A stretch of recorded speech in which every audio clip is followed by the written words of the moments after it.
Olá, pessoal. Meu nome é Ana e hoje eu vou falar para vocês um pouquinho sobre o período pré-colonial, que compreende de 1500 a 1530.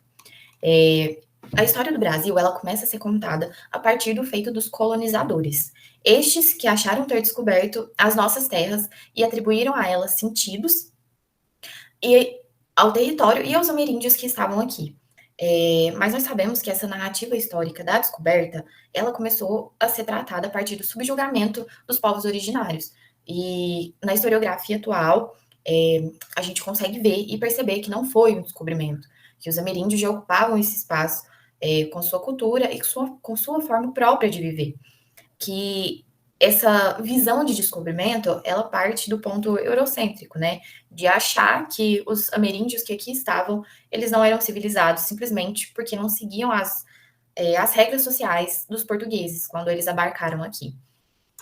Nesse sentido, eu vou contextualizar para vocês um pouco sobre como precedeu essa chegada dos portugueses até as terras em que hoje nós chamamos de Brasil.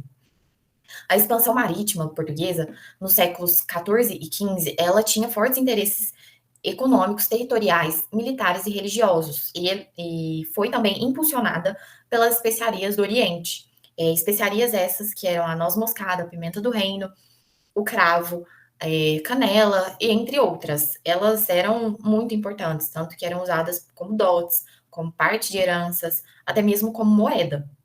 Elas também serviam como uma forma de conservar os alimentos que eles manipulavam ali no dia a dia. E durante as navegações era de extrema importância, já que eles ficavam muito tempo no mar, não tinha, naquele momento, imagina, não havia energia elétrica, eletricidade para conservar ali as carnes e coisas perecíveis, né?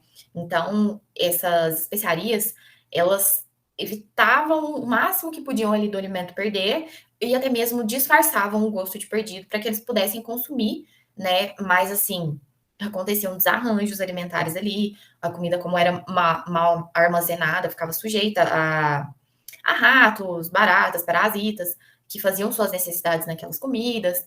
E então, durante as navegações, ocorria muitos episódios de doenças, e por muitas vezes a quantidade de pessoas que saíam em navegação não era uma quantidade de pessoas que chegavam. Na verdade, ela era bem menor, né? E essas rotas, durante a expansão marítima, elas estavam em constante disputa de poderes, o que culminou a chegada dos portugueses até as terras que hoje chamamos de Brasil foi a tomada da Constantinopla pelos turcos otomanos, que bloquearam as rotas para os cristãos. Então, Portugal e a Espanha tiveram ali que se adaptar a rotas alternativas. E para evitar conflitos, surgiram tratados, e um deles foi o Tratado de Tordesilhas, que era uma linha imaginária que dividia os territórios ultramarinos. Nesse mapa, ele mostra um pouco como foi feita essa divisão, mas é claro que ao longo da história a gente vai perceber que ela não foi respeitada à risca, né? Antes, dá para ver que teve um tratado em 1493 que desfavorecia um pouco a exploração portuguesa. E aí, com a reformulação no Tratado de Tordesilhas, a gente consegue perceber aqui que pega melhor um pedaço maior da América. Nesse sentido, as expedições, como eu havia falado, apesar das delimitações, os espaços não foram respeitados, e essas expedições elas tinham caráter de reconhecimento, exploração e proteção. As viagens eram muito conturbadas, problemáticas, né? Porque eles passavam por fome, desidratação. Quem era mais favorecido com as comidas eram os superiores, né? Os capitões, os escrivãos, quem tinha ali uma função de guiar as navegações mesmo. Nesse sentido, a esquadra de Cabral, ela navegou pelo arquipélago do Cabo Verde, onde atravessaram a linha do Equador, e o escrivão Pero Vaz de Caminha, no dia 21 de abril, avistou e registrou sinais de terra à vista, e no dia seguinte o Pedro se deparou com o Ocidente. À primeira vista, o que hoje chamamos de Brasil, foi chamado de Monte Pascoal, devido à data simbólica que foi a Páscoa, né? Estava ali próximo, mas depois foi adotado como terra de Santa Cruz. Tem duas narrativas sobre essa descoberta, né? Que na realidade não foi uma descoberta. Tem a narrativa do João Emeneslau, em que ele observou o céu e as estrelas, onde deu origem à constelação Cruzeiro do Sul, que é a constelação que hoje está estampada na nossa bandeira nacional. E a narrativa do Pero Vaz de Caminha, em que ele mandou para o rei Dom Manuel, a carta do descobrimento, que foi o marco inicial da nossa história. Então, eu vou ler para vocês aqui uma passagem, né, da carta, para a gente fazer uma pequena análise. Todos pardos, todos nus, sem nenhuma cousa que cobrisse suas vergonhas. E Nicolau Coelho lhe fez sinal que pousassem os arcos, e eles os depuseram. Mas não pôde deles haver fala, nem entendimento que aproveitasse. Por o mar quebrar na costa, somente deu-lhes um barrete vermelho, e uma carapuça de linho que levava na cabeça, e um sombreiro preto. E um deles lhe deu um sombreiro de penas de ave, compridas, com uma copazinha de penas vermelhas e pardas, como de papagaio. As cartas, elas demonstram assim, um profundo encantamento, né, pela fauna e pela flora, que aqui tinha, né, abundância de recursos naturais, e em contramão desse encantamento, também houve o estranhamento com os ameríndios, né, que completamente nus, diferente dos portugueses, né, clima europeu, acostumado com muitas camadas de roupa, e perucas, e ornamentos. Os indígenas não, suas poucas vestimentas, o clima tropical, né, não favorecia e nem fazia sentido. Assim como não faz tanto sentido assim a gente ter adotado alguns modos de viver, né, tendo o clima que nós temos. E a partir dessa narrativa, então, do Peru Vaz de Caminha, foi criando o imaginário passivo do indígena, do bom selvagem. Ele descreveu eles como fáceis de serem catequizados e manipulados naquele momento. Então, foi levantada a primeira cruz e celebrada a primeira missa no território.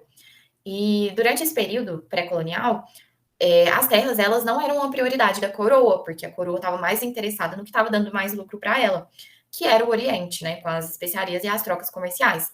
Essa situação ela não permaneceu assim por muito tempo, porque os ataques e os interesses de outros lugares começaram a ameaçar os portugueses aqui, né?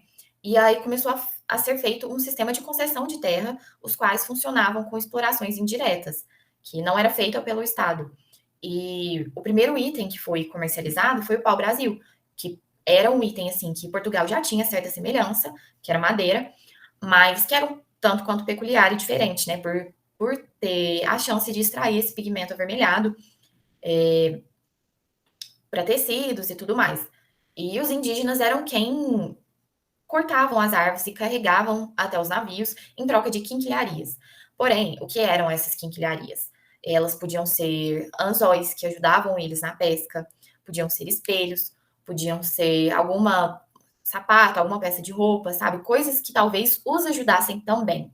Os indígenas, eles não eram passivos. Eles também tinham um interesse ali ativo.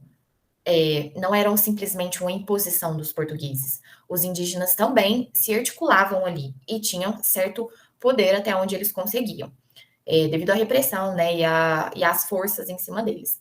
Mas eles tinham sim uma voz ativa, ele não era uma figura que aceitou tudo de primeira mão.